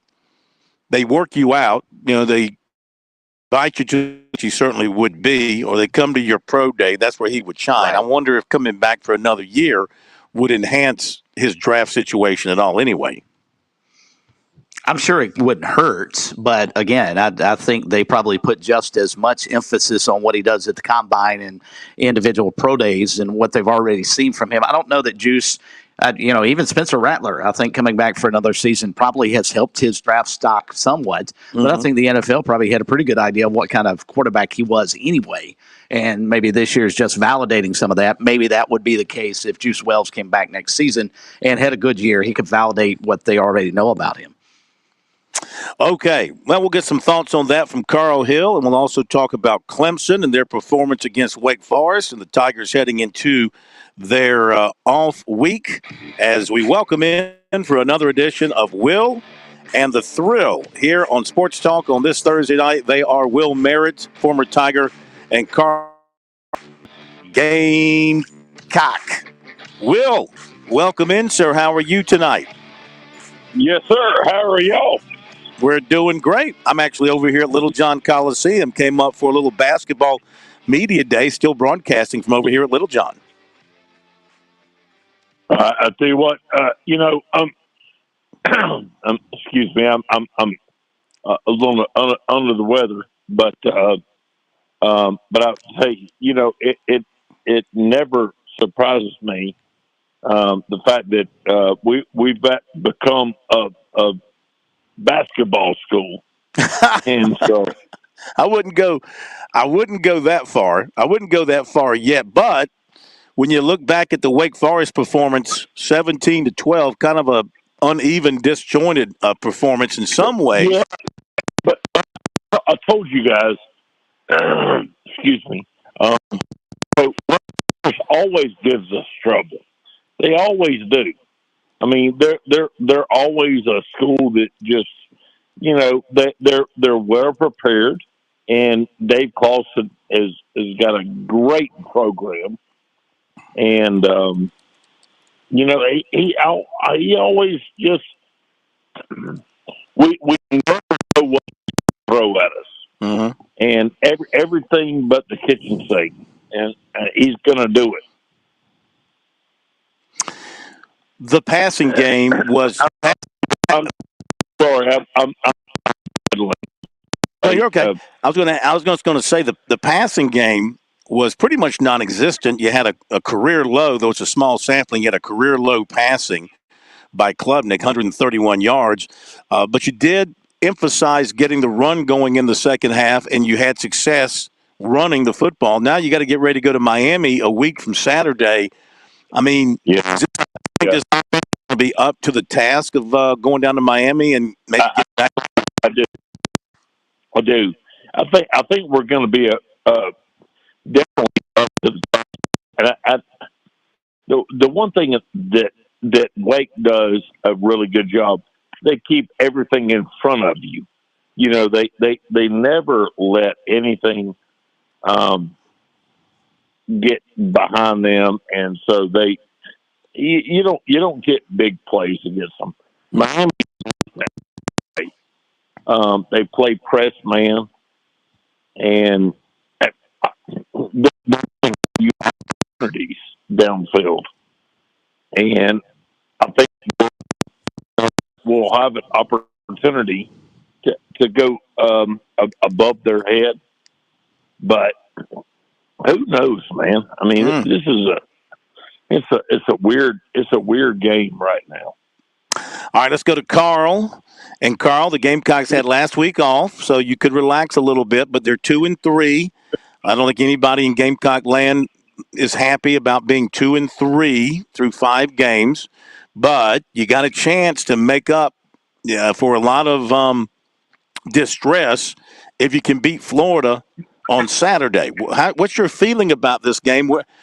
Where do you think the Gamecocks can have some success against the Gators? And I'm not gonna follow up that crap you just said. And yes, I called it crap because who's disappointed.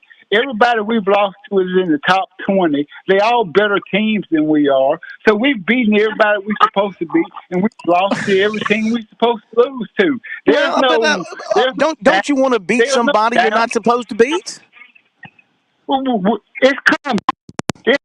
We got a young team, but this is a good football team. And coming up to Florida, last week, taking that week off was a good week for us because we got the younger guys who we need to get in the ball game and opportunities to get a bunch of the coaches figure out what works and what don't work to put the players in the best position to win. And I'm not talking about on 3rd and 1 having the smartest running back we have running the football. I'm not talking about when it's 3rd and 5 running the jet sweep with one of the most. But he's the least. He'd be the list that you want one that play with. So they get a chance to get a lot of that stuff together. And going against Florida, I told y'all last week, Florida won't win 6 ball games this year. They will not be. This is not a good football team. They don't have dogs. The only thing they have is a running game. They got 2 good running backs and one of them hurt. They got a whole bunch of other injuries. They can't win away from the swamp. I said it last week and I'll say it again. The success is easy because everybody keep acting like this is a dog track. You looking at a dog track. This is a dog track is in comparison to sport, it's like tennis. It's like you got it on your own and you got to do it. Football is like a you got to you got to we got the horse now. We to ride the horse right. And what I mean is, offensively, buy your first downs, throw the ball. Spencer Rattler is the best quarterback we've had in a long time, or possibly ever. Use him and let him win football games. Defensively, it's kind of easy. Again, we the worst in sacks in the SEC. We the worst in tackles for a loss. And everybody keeps talking about that dog race. This ain't a dog race. This is a horse race. This ain't the player's fault. It's the coach's fault. We're not aggressive enough on defense to stop the run. They got more players than we have on the line of scrimmage. Until we put more than they have, or at least as much as they have, we're not going to be competitive. But I think they fixed that this weekend. Hey, Phil, ask me one more time what we're going to do at the end of the year. Well, that's coming. That's coming. Stand by. So Carl, so you're suggesting stack the line. So you want to play man coverage, and you think you can survive doing that? Here's what you have to do, and unfortunately, a lot of times it does. If it's an opposite rundown, because Florida's going to win by running the football. If they're going to win this football game, they got to run the football. Their quarterback is average at best. Even though Carl, he's only completing 80% of his passes. He's averaging about 30 passes a game. Again, Phil, I'm gonna repeat what I just said.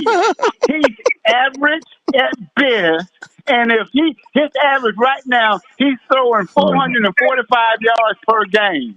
If he throw 445 games against us, South Carolina's defense is clapping their hand. That's your goal, to hold him under 250. So he ain't even reaching that threshold on his average. He's average at best. Their only way to win this football game is to run the football. So I'm saying now, defensive coaching staff got to recognize that, and you can't keep having 5 blocking 4 because you can't win that game. Look who he is throwing it against. Well, I mean, Georgia. Yeah. Well, they haven't played Georgia yet, but they played. You're talking about who Florida's throwing it against, South right? Carolina. Yes, who South Carolina. We can throw the football. He can't throw the football. And Phil, let me say this here. I didn't want to say it, but yeah. Listen to Will for the last few weeks. He sounds like my brother, who's a Dallas Cowboy fan. He got an excuse for everything to go wrong. So you trying to tell me the Tigers become the Dallas Cowboy fans? Well, excuse for everything that's gone wrong, or rather just pointing out the deficiencies of the Tigers that you've seen so far? You know, I mean, it sounds like a typical South Carolina fan. You know, I mean, Carl, I'm looking at Florida's averaging 252 passing yards per game. That's 55th in the country. They're 25th in passing efficiency. It sounds to me like Florida's got a pretty good passing game to go along with that running game. Here's what I'm going to say, Phil. Your goal as a defensive coach, you put 250 on passing yards. I don't give a rat's butt how he get 250, but that's all he get, a 255. We good with this. He can go 100% passing completion. As long as it's 250, we good with this. The problem we're going to have is they run it for 2-something. That's what we can't have. Well, actually, your goal as a defense, keep them around 1.25. They're 157 yards per game rushing and 252 passing, but they do have, you mentioned their injuries, they do have ETN back this week. He's come off the injured list. So they'll have both Johnson and ETN ready to go against you. I mean, come on, Phil. You know they're not good. Who's that, Florida? Yeah.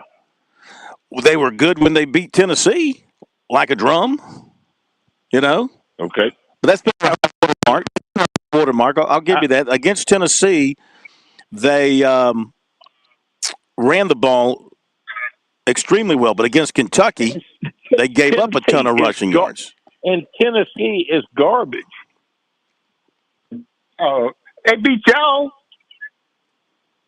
Well, they beat y'all too, Will. I mean, Carl. Yeah. They beat both of you last time they played. I didn't say either one of us were good. All right, let me ask you this. But let me go to this. Will, what are you hoping to see out of Clemson coming off the bye week? What do you hope? Well, I mean, we have to be better. I mean, we've got an off week. I mean, we have to be better, and we haven't been good all year. So, I don't know. I mean, I think we have to be a better football team. But I mean, we'll see. Yeah. All right, and coming off your bye week, Carl, what particular area of the team do you expect the Gamecocks to be better in? Here's what I would like for us to be better at, and I hope so. It's really valuing first downs, because we value first downs to do whatever it takes to pick up 3 to 6 yards, 3 to 5 yards, and we know it's not running the football. On defense, you just got to put enough guys, and you can't run man to man all the time and put your corners on an island. But on first down, when you know that quarterback's not going to throw it because they're a running team, you got to send the house at them. And I just hope we're a lot more aggressive defensively. That's what I want to see. All right. Time for the rivalry meter reading for this Thursday night. Gamecocks 2-3 coming off a bye week. We'll be turning that corner towards the rivalry game here in a few short weeks. It'll be November, and it'll be really heating up. So, Carl, what you got on your rivalry meter reading tonight? Man, I still kind of like my meter because I still think we're a favorite, especially being at home. We don't lose that often at home. I'm at 6.5.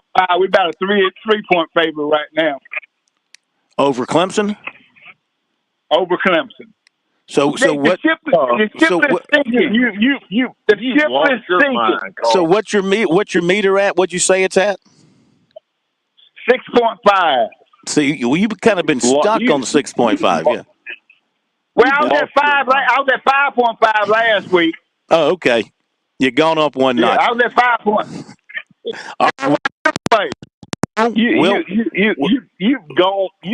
You've lost your mind, Carl. Will, I think we have a better record than y'all do at the end of the year. Our record will be better than your record. Ooh, Will, what is your rivalry? All right. You want to put some money on it? Let's put some money on it. Will, what is your rivalry meter reading tonight? 10. It's a 10. Okay. Wait, you've come down. It was a 12 last week. Okay. You're right. You're right.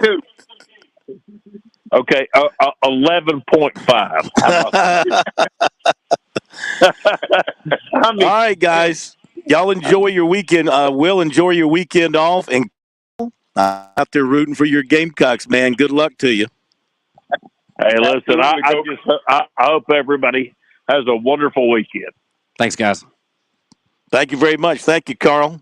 And thank you, all right, Will and the Thrill.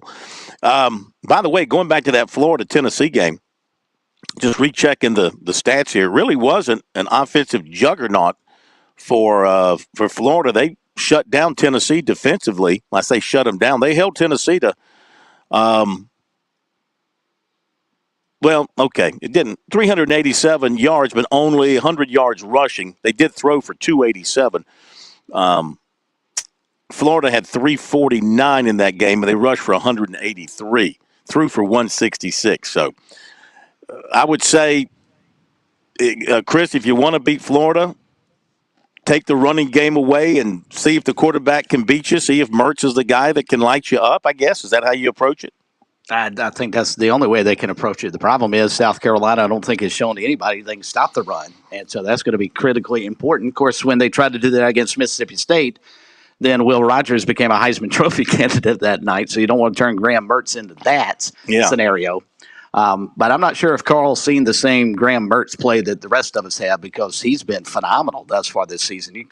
Whether you like the kid or not, you can't take away 80%. That's hard to do on air, much less against teams in the SEC. Kentucky held Florida to 69 yards rushing and had 329. That's just amazing.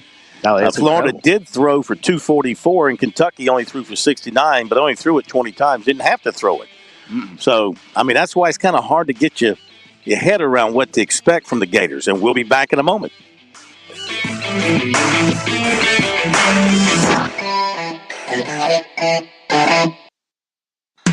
Relax with an auto loan from Founders Federal Credit Union. Here at Founders, we understand that it's more than just a vehicle. It's a part of your life's journey. From hobbies changing to families growing, it's with you along the way. Our low fixed rates can get you on the road in a ride that fits your life. Not sure what you want? Apply early for a pre-approved spending limit so you know what to look for before you start shopping. Head over to one of our 41 convenient office locations or visit foundersfcu.com to apply for an auto loan today. Federally insured by NCUA. Membership qualification required. Terms and conditions apply.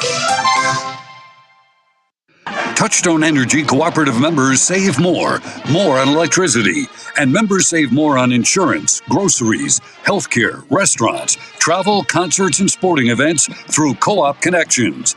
Touchstone Energy is an alliance of the member-owned electric cooperatives, and as a member, the power is yours. Experience the power of co-op membership with Touchstone Energy and find out how much you can save on electricity and a whole lot more at touchstoneenergy.com.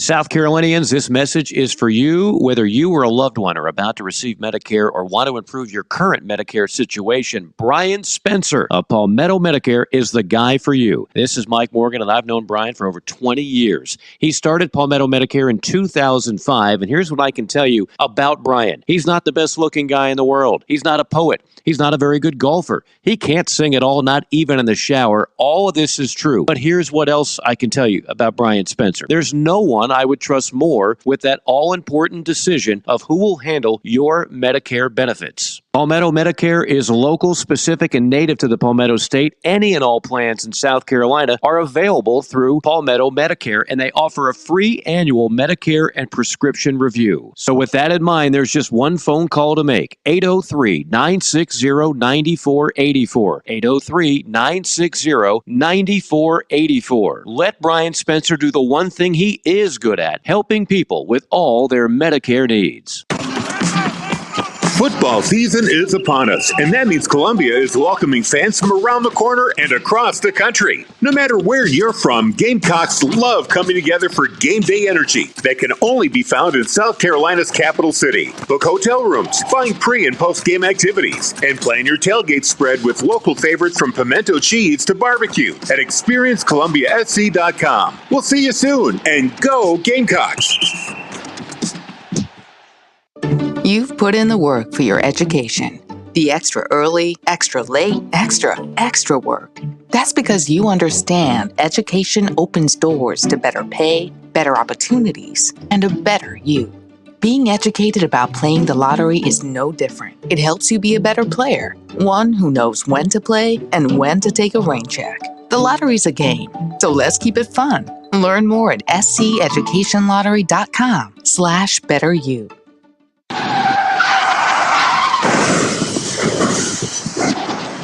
I'm attorney Jim Corbett. That's the sound of a big hit on you and your car car or truck. I've been an attorney for more than 30 years, helping people who get injured in car wrecks and truck wrecks. If you have serious injuries, call Jim Corbett, 803-765-2968, or email me at jim@jimcorbettattorney.com. That's CORBETT. I don't get paid unless I recover for you. Jim Corbett Attorney, for your best recovery from a big hit. 803-765-2968 or jim@jimcorbettattorney.com.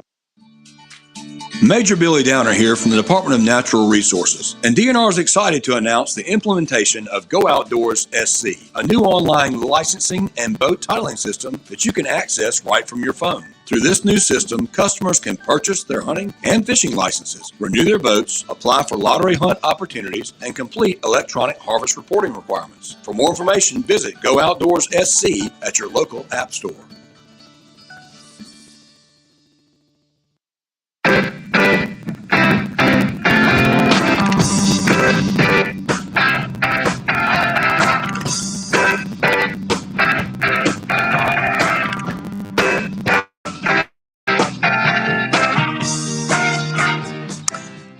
Okay, going to wrap things up. Had a great time up here at Clemson for the Basketball Media Day. Did everything but get Brad Brownell audio on the show. Well, we got messed up there with malfunctioning process, and so we will just hold that. It's on our website if you want to go ahead and take a listen to it. Otherwise, we'll save it till next week. It'll still be good. Won't have time for it tomorrow night on a Founders Federal Football Friday, but we'll have time for it next week as we dive a little bit more deeply into basketball with SEC Basketball Media Days in Birmingham, and then the following week you got the ACC Media Days in Charlotte, and other leagues are going to be having their media days as well. Coastal Carolina getting ready for their season. Cliff Ellis, is this going to be the swan song for the cliffhanger? Don't know. He certainly is not looking like he's ready to slow down, so we'll find out. Well, we should get him on the show like Gary just and say, it really is a different world out there, Coach. And like Gary said, well, I'm not going to about it next year because this year's going to be my last. We're like, what? Yeah, I think that bombshell probably comes around once every generation. That was something. Prediction on tonight, Philly or the Braves? Where you going? Heart says Braves, head says Philly. He's playing at home. But we'll see. Spencer Strider is going to have to pitch the game of his life to keep them in it, that's for sure. No, that's baseball. You never can figure it out. No, you're right. Have a great one. Thank you, Pat. We'll see you tomorrow night back in Columbia.